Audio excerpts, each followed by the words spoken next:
Prison. There was one thing that troubled William Bradford. He thought about it a good deal.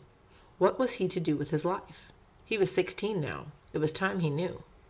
Grandfather said it was a good thing to be a yeoman and farm your own land and be your own master, William said to Mr. Brewster one day.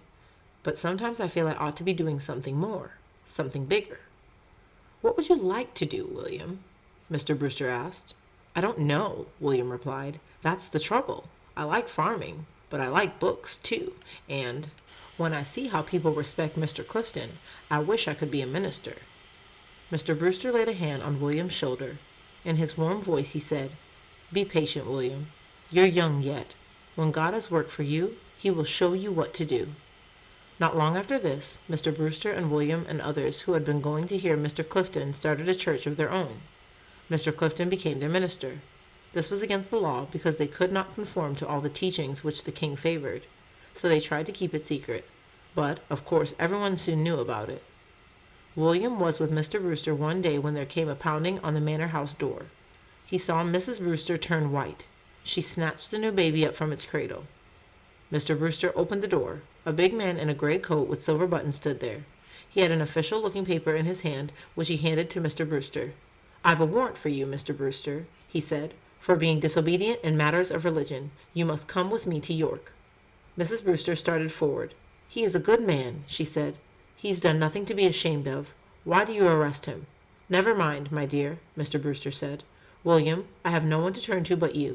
Will you stay here with Mrs. Brewster and the children until I come back? Yes, William said. I'll stay. William Brewster was away for 2 weeks. Then he was set free and allowed to come home. The court had been easy on him, perhaps because he was the Archbishop's bailiff. But the court had ordered him to put an end to the church services. This he would never do. Soon afterward an order came from the king himself. It said that Mr. Brewster was no longer to be postmaster. Not only that, since he was defying the laws of the church, he might have to give up his house. This would be a serious blow. Without the manor house to meet in, the church would be lost. Where else could Mr. Brewster and his people go? There was not a place in England that would take them in. We can go to Holland, said Mr. Clifton. There is freedom for all there. We can go if the king lets us, Mr. Brewster said. He doesn't want us here, but he won't let us go either. If we're caught, we'll be driven back. You all know that. Nevertheless, in spite of the dangers, the church members decided to try. Of course, William would go with the Brewsters. Mr. Brewster was like a father to him, and Mrs. Brewster like a mother. They had to go secretly. Still, William could not go without telling Uncle Robert. He wanted to tell his sister, too. Perhaps she would go with him. He made up his mind to speak to her before speaking to Uncle Robert. When he had told her everything, she said, I couldn't do it, William. I'm not brave and strong like you. I'll miss you badly, but I don't feel that I can go. Alice still looked too pale, William thought. It was true that life would be hard for those who made the trip to Holland, too, so he did not urge her. Please don't tell anyone what I've told you, he said. If our plans are found out, we'll all end in jail. Aren't you even going to tell Uncle Robert? Alice asked. I'll tell him the night before we leave, William said. I can't risk it before. At last everything was ready. Mr. Brewster had gone to the town of Boston over in Lincolnshire, 65 miles away. There he had met the captain of a ship. He had promised the captain a large sum of money to carry them to Holland. The captain was to meet them in the night on a lonely coast. There was little danger of being seen there. The day they were to leave, William told the whole plan to his Uncle Robert. I must go, he said. Something tells me that this is what I am meant to do. Uncle Robert shook his head. Here you have a good flock, and lands that'll all be yours as soon as you turn 21. Everything a man could ask for. All that learning you've got, it's only made you so you don't like what's good for you. I don't understand you, William, but I wish you well. Could I take Grandfather's Bible with me? William asked. It would seem like carrying a part of home with me. Uncle Robert went to the chest and lifted it out. He carried it across the room and put it in William's hand. Grandfather would want you to have it, he said. Early the next morning, William and the Brewster family left the big old manor house for the last time. It took 2 days to reach the ocean. Other members of the church left at different times. All went by different roads. If the king's officers learned that they were trying to leave England, they would be thrown into jail. Finally, everyone had reached the lonely strip of beach where the ship was to pick them up. The ship was to come in the night. It grew dark, but William was too excited to sleep. All night long he watched, but when daylight came, the ship had still not come. What should they do now? Every minute they were in danger of being discovered. At last, the next night, the ship came. "It's here! It's here!" William called. Men and women rose from the ground where they had been lying. They came and stood at the water's edge and looked out into the dark. "Thank God," they said. A rowboat came from the ship. Several times it came and went until all the people had been carried aboard. "We're all here, Captain," William Brewster said. "You may set sail." "There'll be no sailing till you've paid your passage," the captain said in his rough voice. "I'll pay you half of it now, and the other half when you land us safely in Holland," William Brewster said. He had scarcely put the money in the captain's hand when there was a sound of oars dipping in water. A voice called out of the dark, "Halt in the king's name! The king's officers!" They forced all the passengers into rowboats and took them ashore. They searched them and took their money from them. Then they marched them off to Boston. Hear ye," the officers called. "Enemies of the king's true religion have been caught fleeing the realm. Come and see, come and see." People flocked to the doors and windows. They called and screamed and threw dirt and rubbish at the prisoners. Through the narrow streets William marched with the others until they came to the town hall.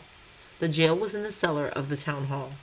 All the prisoners were herded into a big room there with a big fireplace. 3 small cells with heavy barred doors opened from the big room. The chief men of the group were pushed into these, William Bradford with them. The door slammed shut. A key turned in the lock. William Bradford was a prisoner. William and the others were kept in prison for a whole month. The judges were kind to the prisoners, for they knew that they were good people. Nevertheless, they had broken one of the king's laws and must be punished, no matter how bad the law was. Finally, the judges decided to let all but 7 go. They let William Bradford go because of his youth. He was still only 17. But they kept Mr. Brewster and Mr. Clifton. Mrs. Brewster had just enough money to hire a horse and cart. She decided to go with her children to her father's house near Bawtry. He did not like what her husband had done, but he would not refuse to take her in. William was 65 miles from home. He had no money, no work. There was nothing to do but head for Austerfield. It had taken courage to leave home against the advice of his uncle and everyone else. It took more courage to go back. He was branded as a lawbreaker now. No one would want to take him in. Unless, yes, that was it, Sam White. After leaving Mrs. Brewster's and the 3 children with her father, William hurried on to Bawtry. He had not seen Sam for a long time, but surely Sam would understand. Sam was the best friend he had. When he went to Sam's house, Sam's mother would scarcely open the door. "He's not here," he said. "Might be at the tavern, though." William found Sam at the tavern with a white apron tied around his middle. He was rolling an empty barrel out the door. At the sight of William, Sam turned as white as if he had seen a ghost. He jerked his head back toward the tavern and kept rolling the barrel. "Not supposed to talk with you," he said. "Bad for business to be seen with you folks. I can meet you after dark somewhere." "No, thank you, Sam," William said. "The dark's not a good place for friendship. Goodbye, and good luck." Sadly, he turned into the Austerfield road. When his aunt opened the door, he said, "I won't cause you trouble. I won't stay. I've come only to see Alice." "She's sick in bed. Your going didn't help her any," Aunt Alice said. Alice was lying in the bed in the parlor. Her face and hands were very pale. She looked very small in the big bed. William leaned over and kissed her forehead. "I'm sorry you're sick," he said. "I was afraid I wouldn't see you again," Alice said. "I'm glad you came back." "I'll come back every day until you're well," William promised. He kept his promise. Every day he came back to visit her. At night he stayed in a house on the farm his grandfather had left him in Mission, 2 miles away. It was rented to a farmer. William came back every day, but Alice did not get well. In January she was buried beside her father and mother in the churchyard. She was the last of William's own family, his last close tie with England. Finally, Mr. Brewster was released from jail. William found him with Mrs. Brewster when he went to make his daily call at Scrooby Manor. "We must lose no time in trying again," Mr. Brewster told William. "There is no place for us in England now. I shall leave tonight to look for a ship." A few days later he was back. "This time we have a Dutch ship," he said. "I found the captain at Hull. We're to leave in 5 days. There's work to be done, William. We must give our people warning and gather them together.